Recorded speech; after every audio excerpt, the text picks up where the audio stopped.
Let's get to your article. So this is great, Reed. It's in Common Dreams right now. It's The Treason of the Ruling Class. And the subheading is, they have destroyed our capitalist democracy and replaced it with a mafia state. The ruling class no longer has legitimacy. They have destroyed our capitalist democracy and replaced it with a mafia state. What the Roman philosopher Cicero called a commonwealth, a res publica, a public thing, or the property of a people, has been transformed into an instrument of naked pillage and repression on behalf of a global corporate oligarchy.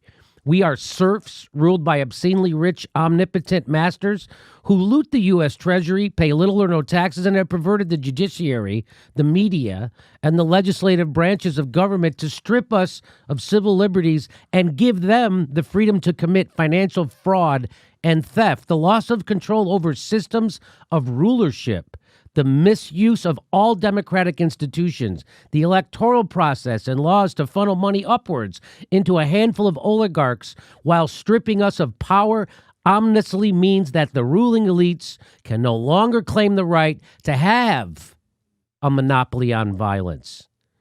Violence employed by police and security agencies such as the FBI, which have devolved into occupying forces to protect the exclusive interests of a tiny ruling criminal class, exposes the fiction of the rule of law and the treason of the ruling class. In order for nonviolence to work, your opponent must have a conscience, Stokely Carmichael warned. And if your opponent is bereft of a conscience, then state violence is inevitably met with counter-violence. Tyranny takes the place of reform. The danger of widespread sectarian violence in America is now very real. How long can you expect people to watch their children go hungry? How long can you expect people to watch their loved ones suffer and die because they can't get medical care? How long can you expect people to be abused by lawless police and a court system designed to railroad the poor into jails and prisons? How long can you watch the rich profit from your misery? I would prefer that our revolution eschew the poison of violence, which I know too intimately from my 2 decades as a war correspondent, but I also know that when everything around you conspires to crush you, the only way left to affirm yourself is to destroy not only the structures and institutions that have oppressed you, but often yourself. Okay, so let's stop there.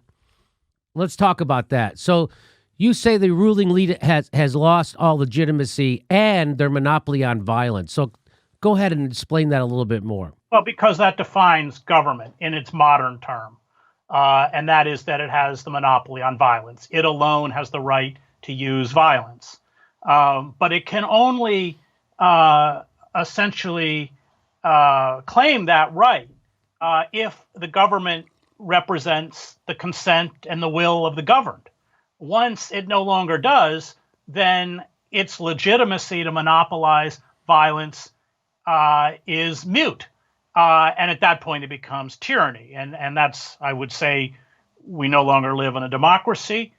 We live in a kind of form of corporate totalitarianism. Both parties are complicit. And therefore, the violence that they are using in the name of, combating unrest and keeping peace is essentially to protect the interests of this tiny, rapacious criminal class that runs the country.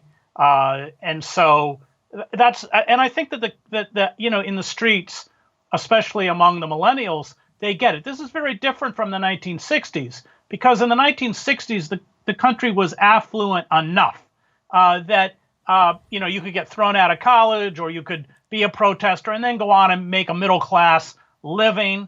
You see figures like John Kerry, who's, his moral height was Winter Soldier, and his powerful testimony in front of Congress, and it's been all downhill from there. He's now one of the richest people in the Senate. So even the black leadership class was bought off.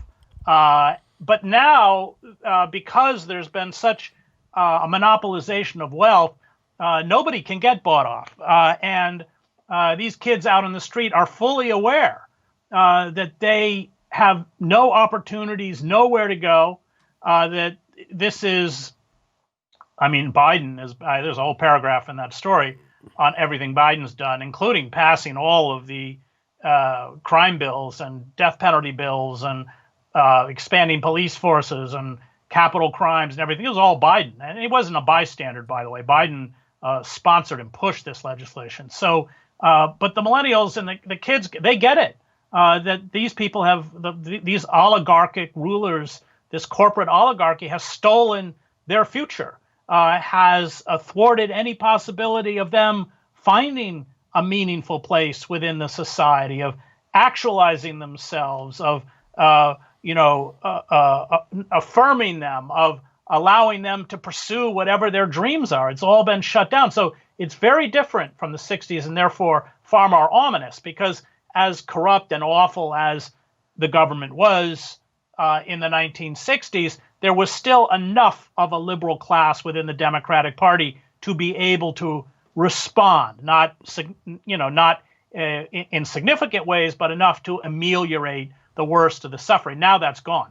There's no. So I look at this situation as kind of unprecedented within American society. And let me just say, this was originally posted on Robert Scheer's site, Scheer Post, which after we were all fired, I'm not making this up, after we all fired from Truthdig, you set up with his Social Security checks. So I know you have a deep reach in the billionaire class, so maybe somebody out there watching can go write him a check. And we all write for it. It's kind of a mom and pop thing. But anyway, it was originally on Scheer Post, yeah. Oh, okay. I didn't know that Scheer Post had started. Yeah. Him and his kids do it.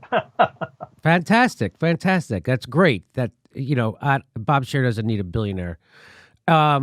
So do you think other people see the same thing that you're talking about that the state has lost their monopoly on violence and that it's legitimate? So, because I keep thinking to myself, if you see 6 cops running down a dark street at you, you better protect yourself. So, I don't know what what am I supposed to do as a citizen if I see 6 cops running at me in full riot gear with clubs, and they're gonna maybe even kill me. They might, do whatever. So when do people get to use violence against the police preemptively? Because you can see, well, like for instance, we saw that horrible video of those two college kids in Atlanta. Like, it's horrific. They break their windows. They tase both of them. They break the girl's dress. The guys just unbelievable violence I couldn't conceive in a game, in a video game, was being perpetrated on camera to 2 kids who did absolutely nothing. And by the way, now all those 4 cops have been charged.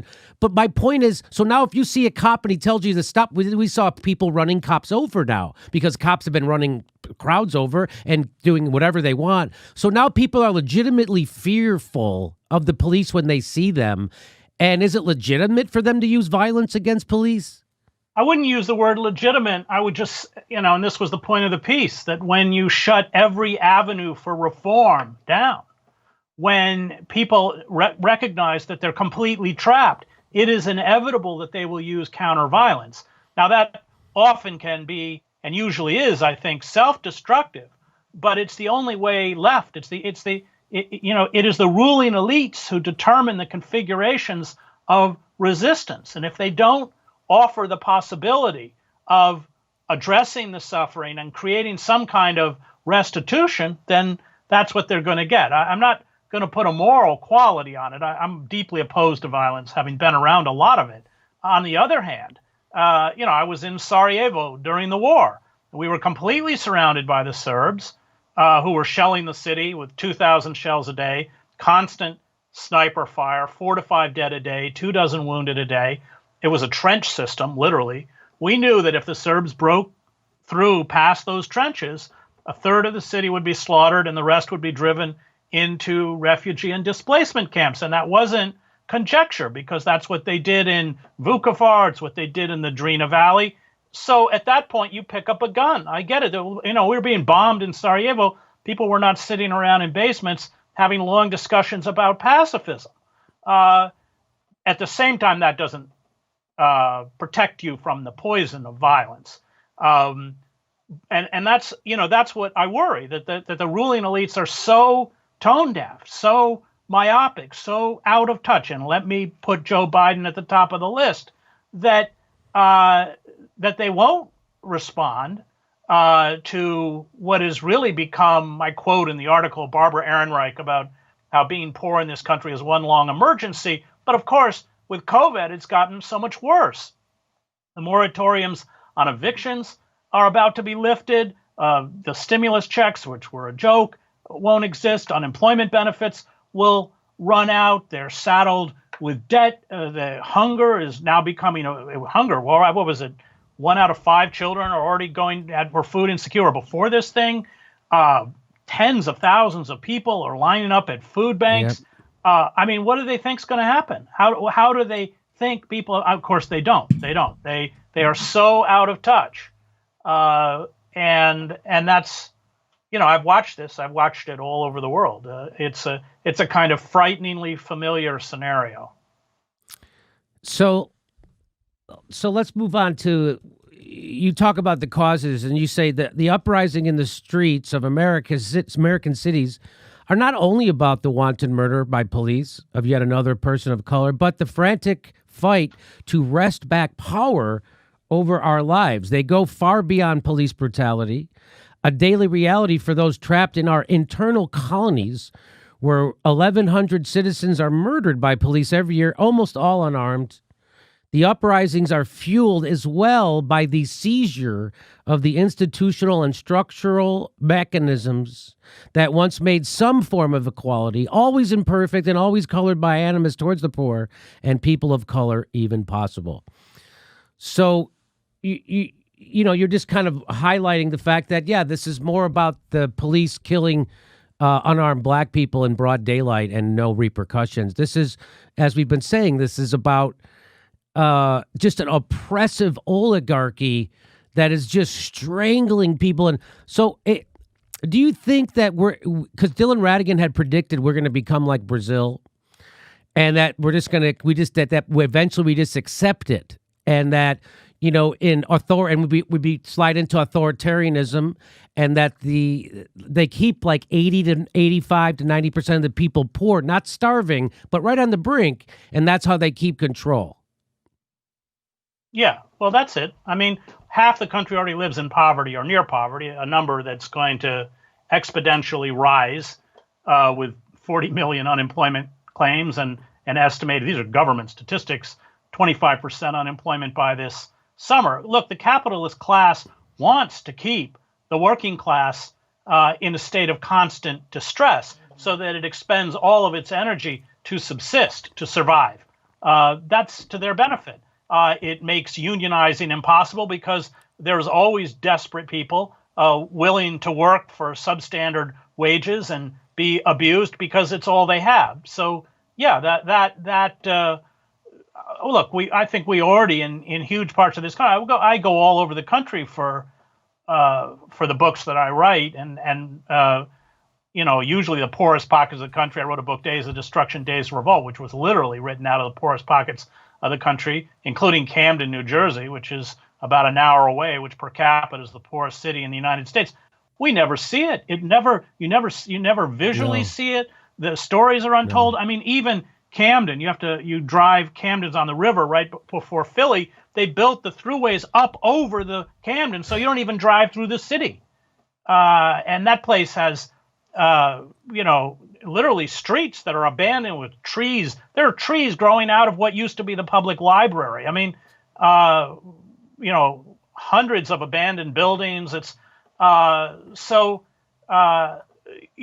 rot is extensive.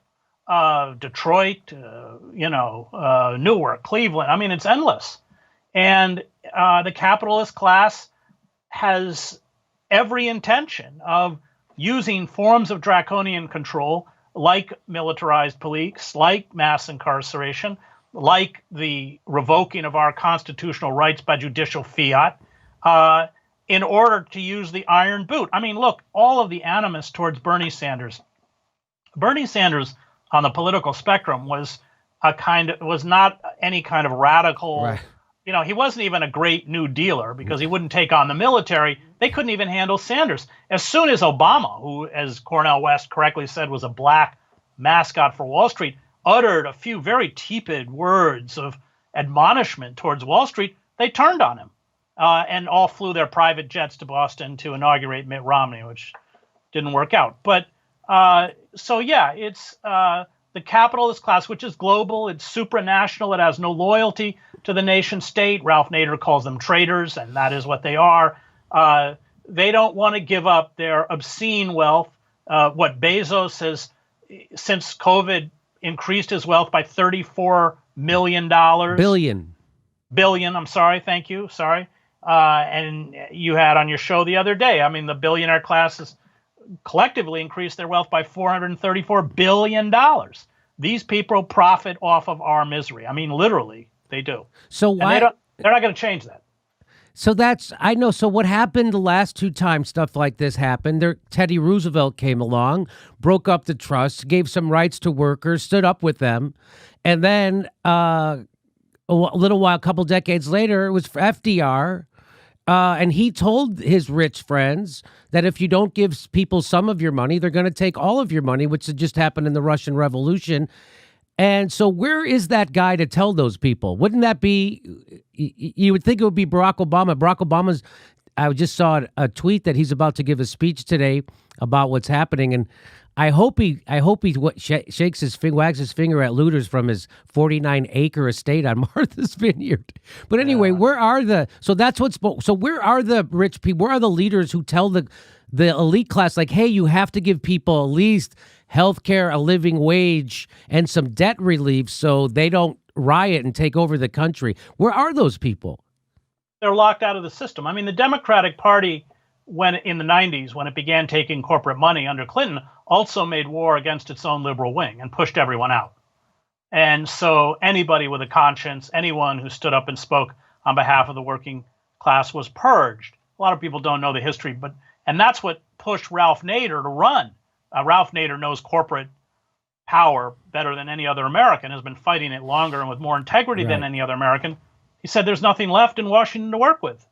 And his idea was, and I supported him, I was a speechwriter, is you pull 5, 10, 15 million people into a third party and you create pressure. That's how politics work. I mean, it's just basic. Surrendering every election cycle to corporate Democrats, and again, history has proven this, makes it worse. You got to make them come to you. You've got to pose a threat. You've got to instill fear in them, and you've got to stand for something. And if they don't give it to you, you don't give them anything. But of course, the whole third party, the two parties have conspired to. After Ross Perot got 19%, that both the Democrats and Republicans said that's it.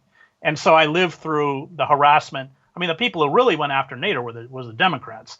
They made it almost impossible to do a third party run. They challenged all of his voting lists, not because there was anything wrong with him, but because they were trying to push him up to over $1 million worth of legal fees to defend it in court. So, the two parties are completely complicit and work together to essentially shut out any real leadership. You have people like Ralph, Jesse Ventura. I mean, there are people, Howie Hawkins, who's now running as a Green. I mean, they're there, but they're locked out of the system. They can't get in the debates. Remember when Dennis Kucinich, they had these arcane rules. You had to be in the top 5 or something. I mean, and finally Kucinich made it, and they just changed the rules because they didn't want Kucinich to talk about health care. They did the same thing to Tulsi Gabbard. Yeah. Because they didn't want her to talk about the foreign wars. Right. Don't you think? Did you find it? Go ahead. Sorry. Yeah, nobody would want to debate Ralph Nader either. Yeah. Of course not. Of course, that's why they handcuffed Jill Stein to a chair at the debates for 8 hours. It wasn't because they weren't afraid of her.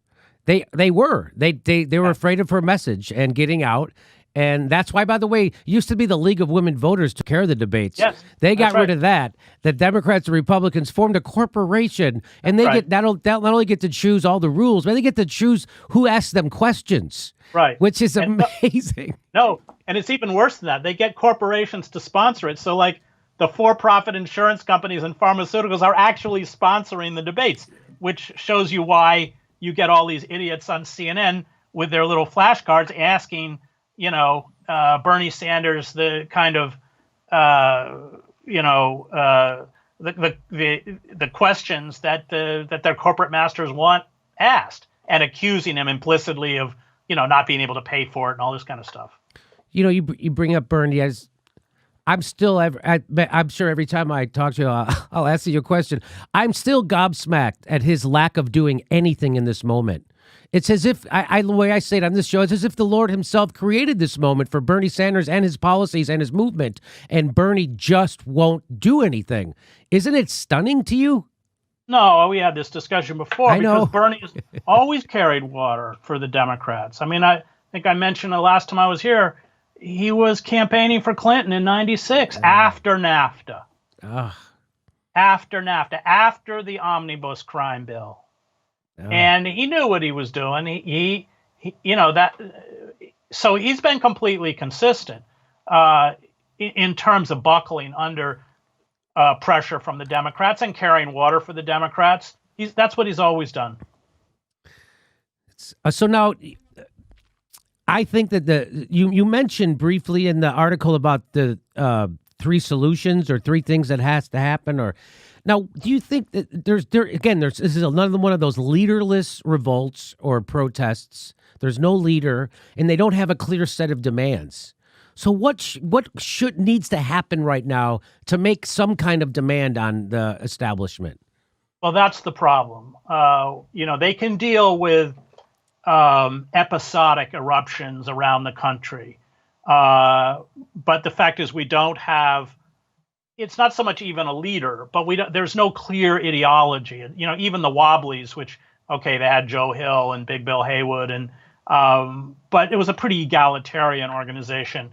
But we don't have what we had in the 30s or what we had before World War I, which were these powerful progressive, and let's not write out the Communist Party. It was a very important element in terms of challenging the power elite. Why did Roosevelt do what he did? It's because he was scared. He was scared of the organized left.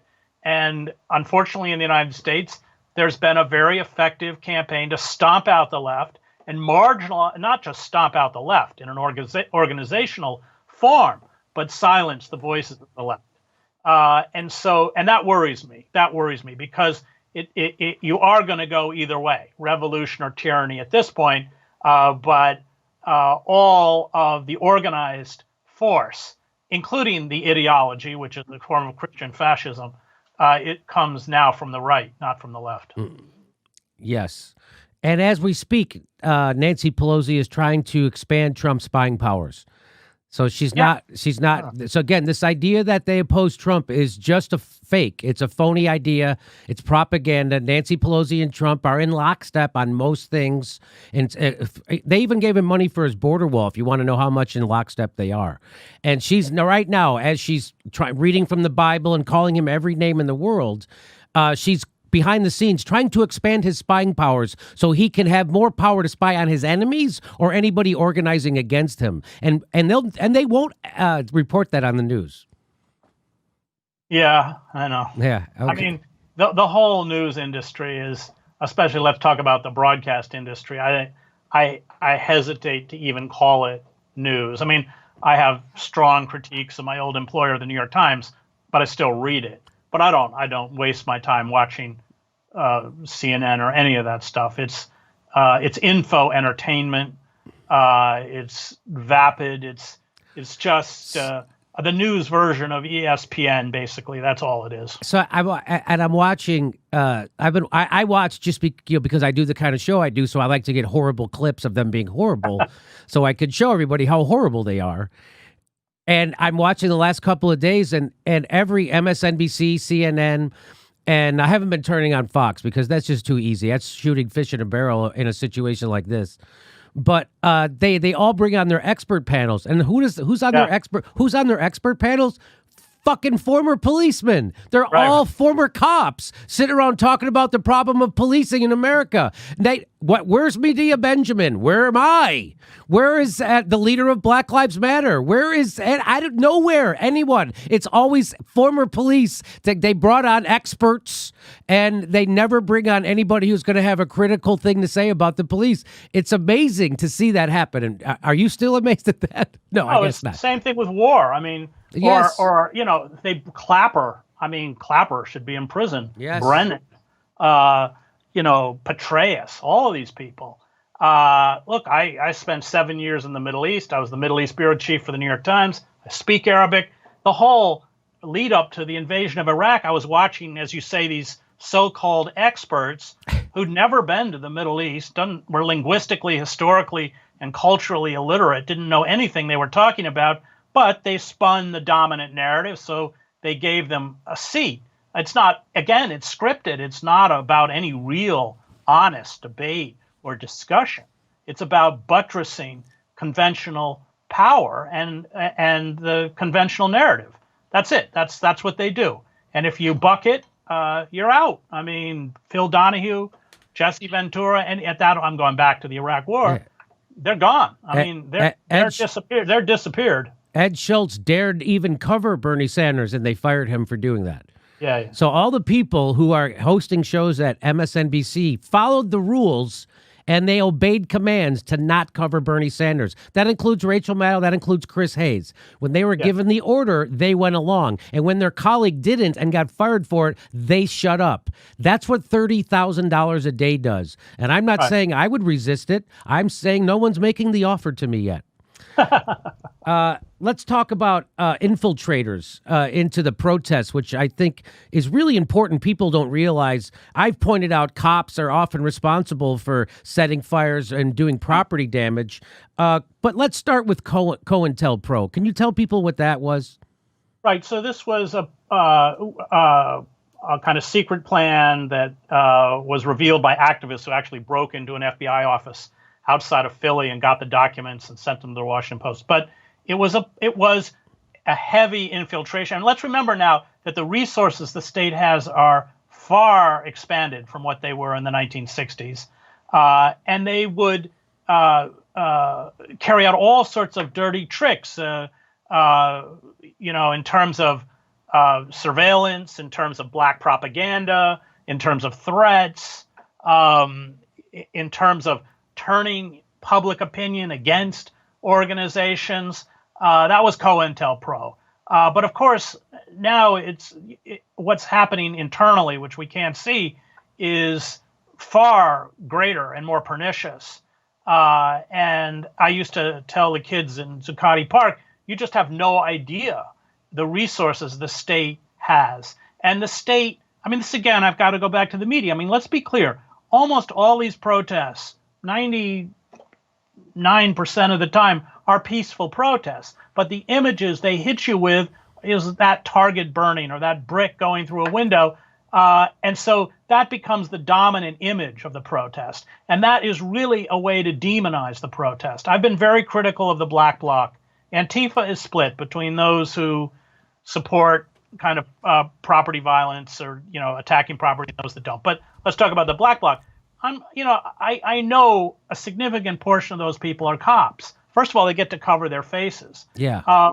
But the idea is you want to make the wider public frightened of the movement so that you diminish the size of the movement. It makes it easier to control. And they're there in force. I mean, there are large numbers of undercover people. We've seen it with Muslims. If you go back after 9/11 and look at all of the quote unquote terrorism trials, it's all these dead ender, these poor kids from Somalia who can barely read, who get enticed by FBI agents who come in and show them how to make the bomb and give them the wires. And then, and that's literally 90+% of all the terrorism cases. And that's the same here. I mean, they provoke it. It's intentional. And they know what they're doing. You can read counterinsurgency manuals. They're online. And that is just a fundamental tenet of any counterinsurgency operation, is that you demonize the movement, you make people frightened of it, and then it's easier to crush. And I know that's happening, across the country. So I've been having these Twitter spats with people who want to delegitimize these protests by saying it's, Antifa and just focusing on Antifa. And so I keep saying, well, I would like to join Antifa. Can you tell me where I send my dues? Can you tell me where these this guy Scott Adams or something?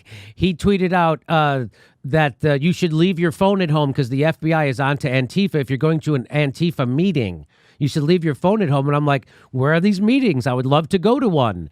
Who's the leader? Can I email him? Do they have a headquarters? If Antifa is so powerful that they're controlling every city, big and small, inside this country right now to the point that they can shut them down, you'd think they'd be easy to find, but they're hard to find. Now, I know that a thing called Antifa exists, but not in the way the right wing wants us to believe, right?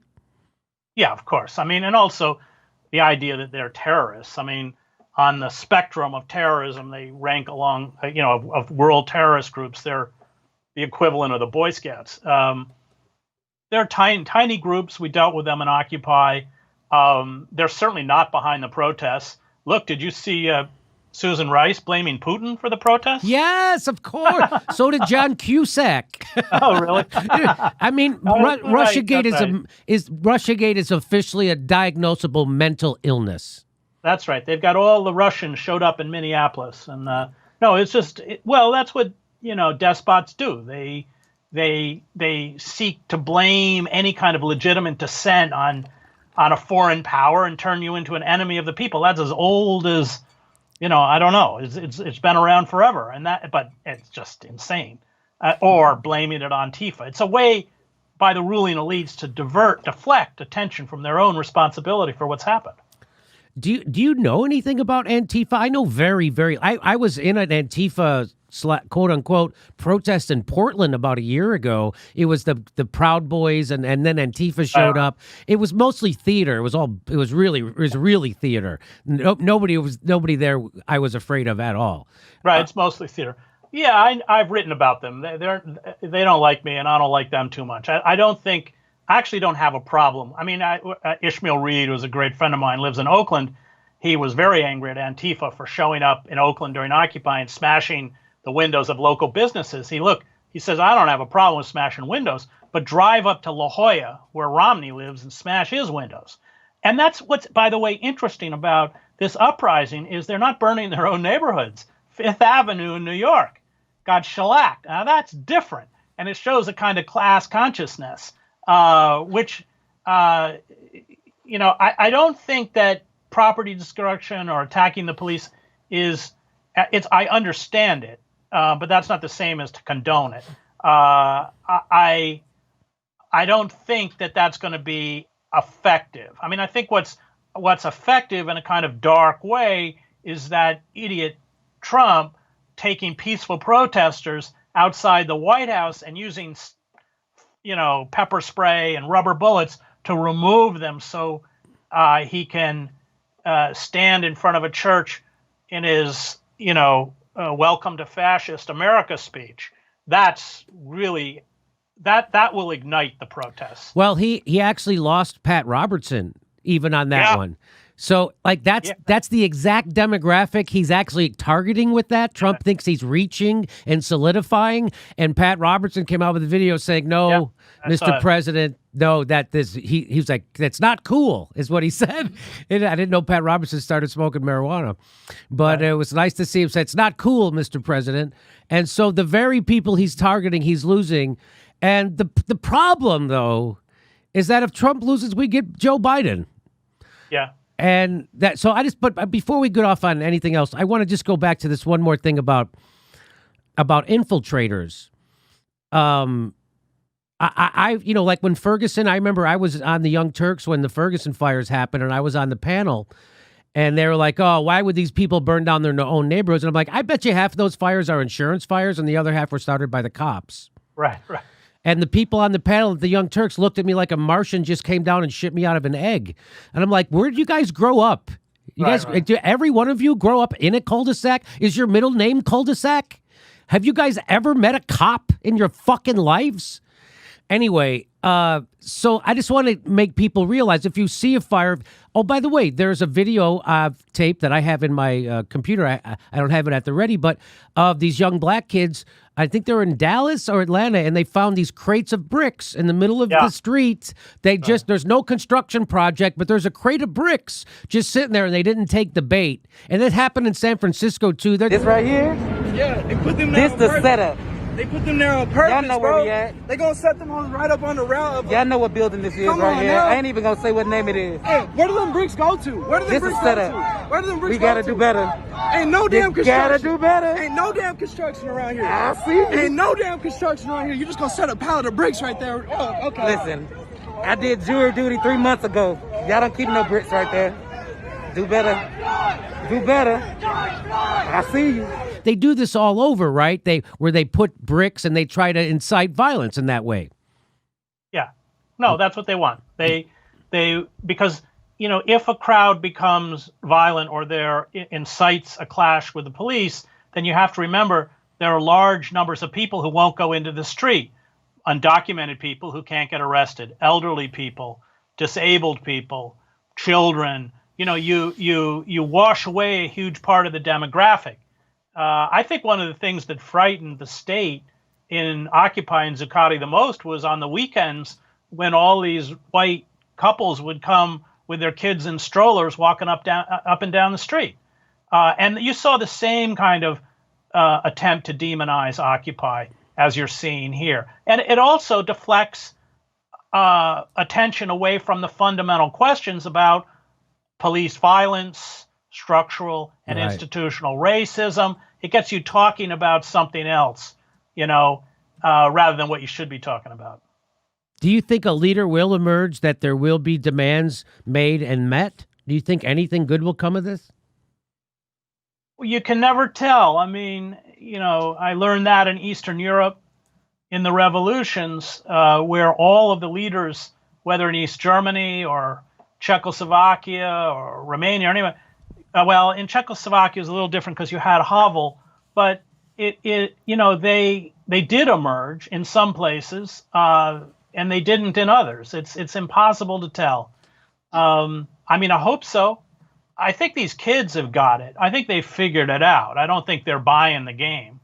I think they're very politically astute. And there's also subterranean movements that the mainstream press is totally unaware of. I remember after Occupy did a debate with the anarchists, and it was packed. It was in New York City. It was hundreds of people, and it was live streamed all around the country. And I thought, this is huge in terms of the churning of ideas and stuff, but it's completely below the radar. It's unseen. And Alexander Berkman writes that. He writes about, revolutions. The old system crumbles and decays. It appears, the facade remains, and nobody sees it. And he said it's like boiling water, that the wider society in a kettle, the wider society doesn't see it until the whistle goes off. So certainly that churning, that boiling is there, that ferment, but you can go any way. I mean, in the 1930s, Europe went one way, we went another. That's impossible to predict. That there are capable leaders out there without question. I've met a lot of these kids. I'm old, so probably in their 20s or 30s. They're really impressive. They've been locked out of the mainstream, but that doesn't mean they're not capable of immense leadership. I see movements. I just saw a video of the leader of the Sunrise Movement, which is an environmental group, and she put out a video touting her excitement over the task force that she's been appointed to between Bernie and Joe Biden.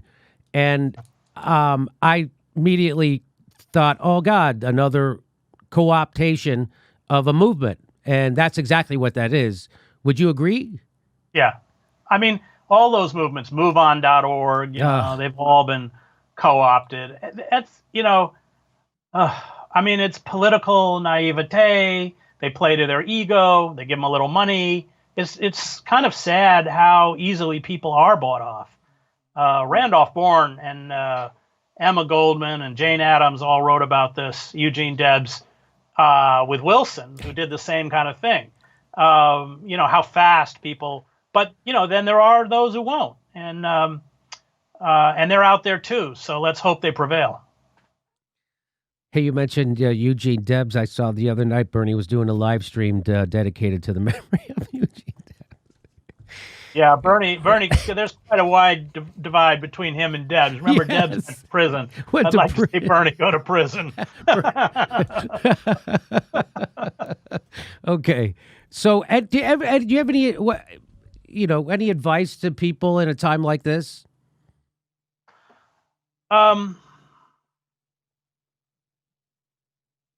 No, I mean, I think people. I think my sense is that people out in the street understand that this issue is far, far beyond the indiscriminate, lethal violence of police, and that what's coming within the next few weeks and months is going to make life exceedingly difficult for, at this point, the majority of Americans. And unless we rise up against this system, they will use the very draconian forms of control to really create a world of masters and serfs. I mean, when your government monitors you 24 hours a day, which they do, we're the most photographed, monitored, eavesdropped, watched population in human history, you can't use the word liberty. That's the relationship of a master and a slave. When you look at how they treat the most vulnerable within our society, especially with the prison system, you see exactly what they want to do to the rest of us. And I think that awareness or consciousness is far more widespread, especially among younger people who have seen every avenue shut to them, are many of them struggling with tremendous amounts of debt peonage, student loans, and everything else.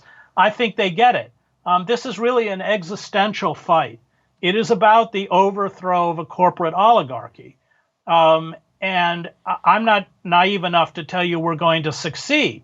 But if we don't succeed, then we are going to see established in the United States a very dark and frightening kind of corporate tyranny. And finally, I would just say that resistance is a moral imperative. It doesn't in the end matter whether we win. As I've often said, I don't fight fascists because I'm going to win. I fight fascists because they are fascists. And that allows us to at least retain our dignity, our integrity, our honesty, and our own power in the face of the monolithic power of the state. Do you ever just think of moving to France? I lived in France. I have a Swiss passport and a Canadian wife, so I'm covered. Nicely done. Okay.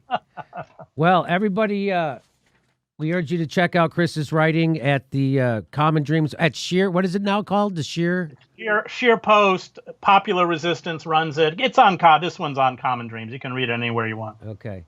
All right, Chris Hedges, I appreciate it. Thank you for your time. You're always so generous. And, all right. And we'll talk to you again soon. Okay. Thanks, Jimmy. Hey, this is the part where I tell you where our live shows are, but there aren't any. And then I would tell you to go join our premium, but nobody has a fucking job. So why don't you just enjoy the video?